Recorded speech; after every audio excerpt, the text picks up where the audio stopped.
Шефская поддержка Чувашии и Бердянского района Запорожья открывает новые горизонты в сфере продуктового продовольствия. Сегодня состоялась первая отправка продуктов, произведенных в регионе. По поручению главы республики Олега Николаева Минэкономразвития Чувашии решила вопрос организации торговли в новом субъекте России. Уже в самое ближайшее время жители города Бердянска смогут оценить качество чувашской продукции, мясных консервов, макаронных и кондитерских изделий. Что-то пойдет тоже в Мариуполь о поставке нашей продукции.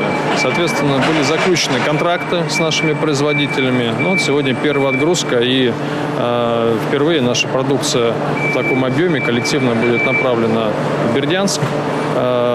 Будут созданы на территории Бердянска, соответственно, такие островки с чувашской продукцией. Ну и жители Бердянского района и города Бердянска могут познакомиться с вкусовыми качествами нашей продукции.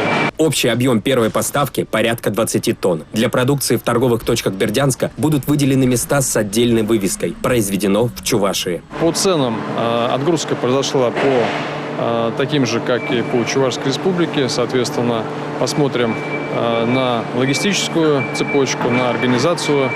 Но для жителей Бердянского района и Бердянска стоимость продукции, конечно, будет очень, и по карману, и востребована. Пока в выстраивание торговых отношений с новым регионом России включились 3 предприятия республики: Букет Чувашии, Вурнарский мясокомбинат и Вавилон. Сотрудничество чувашских производителей и торговой сети «Грация», которая первой примет товары из республики в Бердянске, продолжится. Сейчас рассматривается вопрос взаимодействия с Чебоксарским мясокомбинатом и предприятиями Чувашпотребсоюза. Сергей Качинский, Анастасия Сидорова, Николай Скворцов, Национальное телевидение Чувашии.